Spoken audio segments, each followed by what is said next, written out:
Ukisikia neno Kigoma, moja kwa moja akili yako itakwambia ni mwisho wa reli, ama utawaza migebuka kama sio mawese. Na ukisikia Ujiji, je, huwa unafikiria nini? Vinakuja vitu vingi au yawezekana hakijaja chochote kichwani mpaka sasa. Sasa nikwambie mimi, ukiniuliza kuhusu Ujiji nitakujibu mji wa kihistoria, mji ambao kila kona unayopita unahisi harufu ya mababu zetu, vito vya asili, chanzo cha taifa la Tanganyika.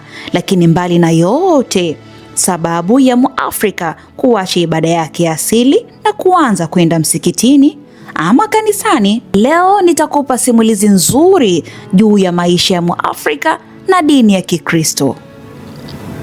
Kuna mengi sana ya kuhadithia, lakini leo nitakwambia kuhusu wamisionari wanne wa kwanza kufika eneo la Ujiji, ambao wameacha kanisa kubwa lililobeba kumbukumbu nyingi ambazo sisi wa Afrika pamoja na wazungu tunashare kumbukumbu hizo.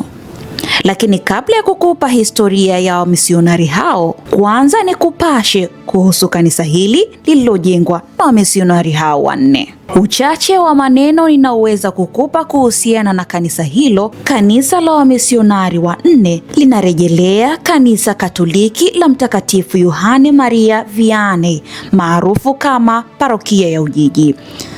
Kanisa hili lililopo mkoani Kigoma.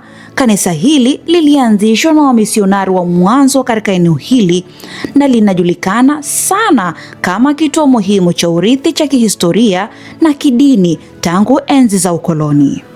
Kuna makanisa mengi sana mkoani hapo yanayobeba kumbukumbu ya kihistoria, lakini kanisa Katoliki Ujiji, yaani kanisa la wamisionari, hili ndilo kanisa maarufu la kihistoria linalohusishwa na ujio wa wamisionari wanne wa kwanza. Kanisa hili ni mojawapo kati ya majimbo 36 ya kanisa Katoliki nchini Tanzania, na makanisa hayo yote yanafuata mapokeo ya Kiroma. Eneo hili la Ujiji ni ngome kuu ya utendaji wao wa kiroho na maendeleo ya jamii. Jimbo Katoliki Kigoma, kanisa mama ambalo linasimamia shughuli zote za kiroho na miradi ya kijamii katika eneo hili, ni Jimbo Katoliki la Kigoma. Hapo nafikiri utakuwa umenielewa vizuri kabisa katika upande wa kanisa hilo. Ngoja turudi katika simulizi yetu kuhusu wamisionari hao wanne ambao wanatajwa kama chanzo cha kuwepo kwa kanisa hilo mkoani Kigoma.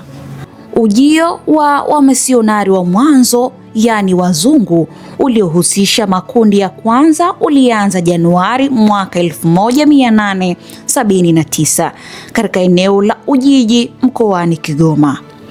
Kundi hili la awali liliwakilishwa na wamisionari wa kanisa Katoliki, yaani wamisionari wa Afrika au White Fathers, wakiongozwa na wamisionari wanne wa kwanza kufika katika ukanda huu wa ziwa Tanganyika, ambao wa kwanza akiwa Brother Marafose Eugene, wa pili akiwa Brother Austuba Augustine, wa tatu akiwa Brother Azinga Max, na wa nne akiwa Father Johnson Gerard.